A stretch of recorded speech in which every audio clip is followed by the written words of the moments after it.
Hello friends, मैं हूं शिप्रा और आप सभी का स्वागत है मेरे यूट्यूब चैनल में। दोस्तों, आज मैं आपके साथ शेयर करने वाली हूं मैथमेटिक्स का एक चैप्टर, यानी कि 3 या 4th क्लास के बच्चों का वो चैप्टर आता है ज्योमेट्री बोल के, ज्यामिति चैप्टर। उसमें एंगल, जी हाँ दोस्तों, बहुत ही बेसिक कॉन्सेप्ट के साथ आज मैं आपको एंगल पढ़ाने वाली हूँ। जो छोटे बच्चे हैं उन्हें ज्योमेट्री उनके लिए काफी नया होता है मैथ्स में, तो उनको बहुत ज़्यादा कठिनाई का सामना करना पड़ता है उसे समझने में। तो सबसे पहले हम उन्हें बेसिक चीज़ें सिखाएंगे जिससे कि वो आगे जाकर उन्हें प्रॉब्लम सॉल्व करने में बहुत ही ज़्यादा इजी महसूस हो, बहुत ही आसानी से उस चीज़ को वो समझ सके और अच्छे से सॉल्व कर सके प्रॉब्लम्स को। तो चलिए देखते हैं बहुत ही बेसिक सी चीज़ें एंगल के बारे में, यानी कि कोण के बारे में, जो कि बच्चों को बहुत ही आसानी से समझ में आएगी। तो मेरी ये वीडियो अगर आपको अच्छी लगे, आपके लिए यूजफुल साबित हो, तो मेरे चैनल को लाइक, सब्सक्राइब और शेयर जरूर करें। चलिए देखते हैं। तो फ्रेंड्स, सबसे पहले हम देखते हैं यहाँ एक एंगल का पिक्चर। जी हाँ दोस्तों, किसी भी एंगल को हम इस तरीके से देख सकते हैं। इसमें कि किसी भी एंगल में दो आर्म्स होते हैं, एक आर्म्स ये और एक आर्म्स ये। तो इसे हम लिखेंगे आर्म, ये भी हो गया आर्म, ये दोनों हो गए आर्म यानी कि भुजाएं, जिसे हम हिंदी में भुजाएं बोलते हैं। ये दोनों का जो मीटिंग पॉइंट होता है, ये जो पॉइंट जहां ये दोनों मिलते हैं, ये हो जाता है वर्टेक्स यानी कि किनारा। ये हो गया वर्टेक्स, ये दोनों हो गए आर्म। और जो मेन चीज जो बनते हैं जो दोनों के मीटिंग पॉइंट में, उसे बोलते हैं एंगल। ये हो गया एंगल। तो किसी भी एंगल में दो आर्म्स होते हैं, एक वर्टेक्स होता है और एक एंगल होता है किसी भी बेसिक एंगल में। इसे हमने नेम भी दे दिया है, ये हो गया ए बी, ऐसे बोल के आप इसे आर्म्स को नेम दे सकते हैं। तो हमने जो बेसिक चीजें सीखी एंगल के बारे में कि एंगल के दो आर्म, एक वर्टेक्स और एक एंगल होता है। ठीक है, अब चलिए हम देखते हैं कि कितने का कोई भी एंगल कितने डिग्री का होता है। तो यहां हम बनाते हैं, सबसे पहले यहां एक एंगल हमने बनाया हुआ है। ठीक है, ये जो एंगल है इसे बोलते हैं ऑप्टस एंगल। इसे क्या बोलते हैं? Optus angle. Okay, Optus angle का क्या मतलब होता है?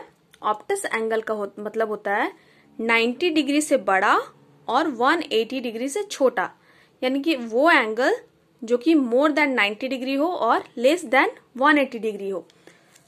तो इससे देखने से पहले हम यहाँ थोड़ा राइट एंगल और स्ट्रेट एंगल के बारे में देख लेते हैं। यानी कि 90 डिग्री एंगल जिसे हम राइट एंगल बोलते हैं, ये जो एंगल बना इसे बोलेंगे 90 डिग्री। ओके, 90 डिग्री एंगल, इसे हम क्या बोलेंगे? 90 डिग्री एंगल। 90 डिग्री को हम बोलते हैं राइट एंगल। राइट एंगल क्यों बोलते हैं? क्योंकि ये जो ऊपर की जो इसके आर्म जा रहे हैं वो बिल्कुल सीधे जा रहे हैं, इसीलिए इसे बोलते हैं राइट एंगल, यानी कि 90 डिग्री एंगल। अच्छा, इसे कहते हैं स्ट्रेट एंगल। इसका एंगल कहाँ पे बन रहा है? यहाँ बन रहा है, बीचों बीच, बीचों बीच बन रहा है इसका एंगल। इसे हम बोलेंगे 180 डिग्री एंगल। इसे स्ट्रेट एंगल क्यों बोलेंगे? क्योंकि ये बिल्कुल सीधे जा रहा है, सीधे जाने की वजह से हम इसे बोलेंगे स्ट्रेट एंगल। तो ये तो हम सभी को समझ में आ गया। 90 डिग्री एंगल यानी कि राइट एंगल, सही एंगल, सीधी तरफ जा रहा है।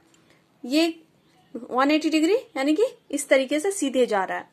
तो इतना, ये बहुत ही बेसिक सी चीज है, 90 डिग्री एंगल और 180 डिग्री एंगल। ठीक है, अब देखते हैं, ये हो गया 90 डिग्री। इसकी जो दाईं तरफ जाएगा जितने भी एंगल, वो 90 डिग्री से छोटे हो जाएंगे, और जितने भी बाईं तरफ जाएंगे वो 90 डिग्री से बड़े हो जाएंगे। तो यहाँ पे हम ऑप्टस एंगल में हम यही चीज देख रहे हैं, यानी कि 90 डिग्री से जो एंगल जा रहा है, 90 डिग्री से अगर हम यहाँ एक काल्पनिक रेखा खींचते हैं, यानी कि इमेजिनेशन लाइन खींचते हैं, तो देख लेते हैं। ये हो गया 90 डिग्री, ये हो गया 180 डिग्री, और इन दोनों के बीचों बीच ये हो गया, मान लेते हैं इसे कि ये 105 डिग्री हो सकता है, 120 डिग्री हो सकता है, यानी कि 90 और 180 दोनों के बीच में कोई भी एंगल होगा उसे हम नेम देंगे ऑप्टस एंगल। ये एग्जाम में बहुत बार पूछे जाते हैं कि what is Optus angle and what is the degree of Optus angle, कितने डिग्री का हो सकता है एक ऑप्टस एंगल। तो 90 और 180 के बीच में जितने भी एंगल आते हैं उन सभी एंगल्स को हम नाम देंगे ऑप्टस एंगल। ठीक है, यहां तक तो हमने सीख लिया। स्ट्रेट एंगल हमने जान लिया किसे कहते हैं, राइट एंगल हमने जान लिया किसे कहते हैं। अब चलते हैं नेक्स्ट स्टेप की ओर।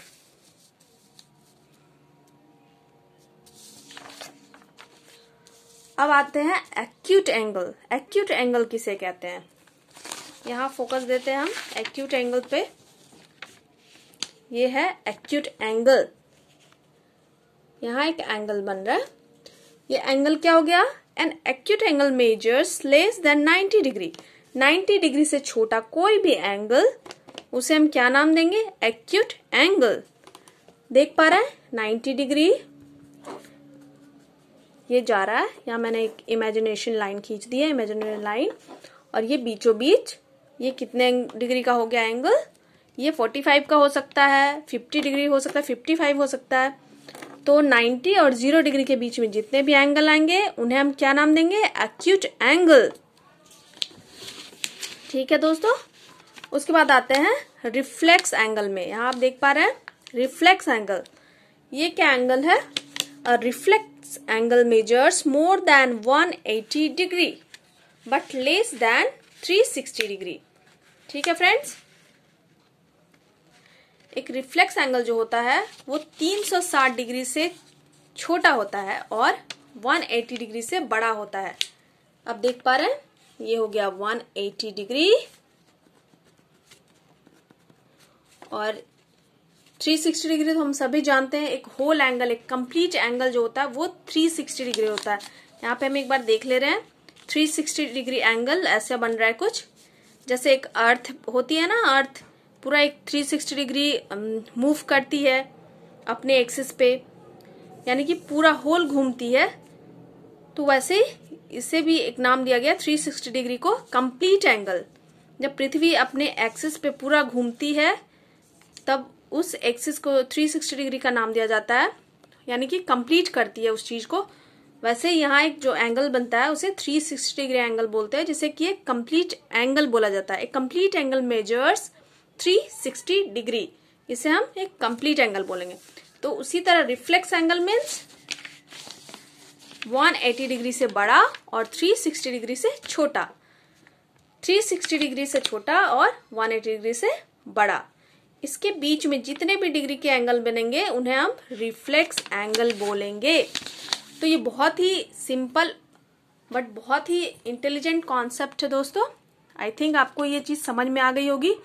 क्या क्या सीखा हमने, एक बेसिक एंगल के बारे में सीखा, कितने आर्म्स होते हैं एंगल में, कितने एंगल होते हैं, कितने वर्टेक्स होते हैं, फिर ऑप्टस एंगल किसे कहते हैं, राइट एंगल किसे कहते हैं, स्ट्रेट एंगल किसे कहते हैं, रिफ्लेक्स एंगल किसे कहते हैं, एक्यूट एंगल किसे कहते हैं और कंप्लीट एंगल किसे कहते हैं। तो बहुत ही इजी सा है दोस्तों ये, आई थिंक आपको अच्छे से समझ में आ गया होगा। तो फ्रेंड्स, आज की वीडियो में हमने क्या क्या सीखा। सबसे पहले हमने सीखा कंप्लीट एंगल। कंप्लीट एंगल किसे कहते हैं, 360 जो कि एक होल एंगल होता है उसे हम कहते हैं कंप्लीट एंगल। 360 डिग्री के एंगल को एक कंप्लीट एंगल करते हैं।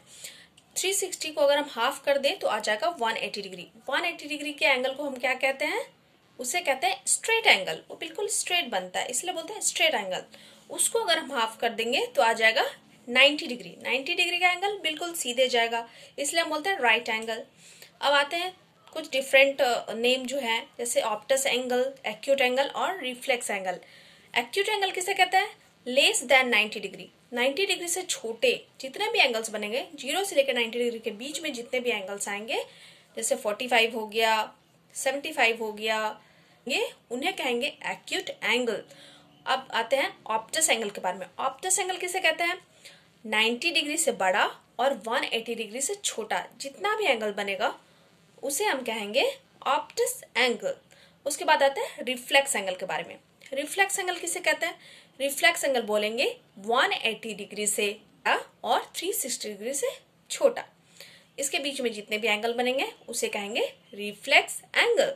तो ये कुछ नाम थे, कुछ टर्म थे ज्योमेट्रिक एंगल के, जो कि काफ़ी बहुत ज़्यादा टफ नहीं है, बहुत ही कम टाइम स्पैन में हम इसे याद कर सकते हैं।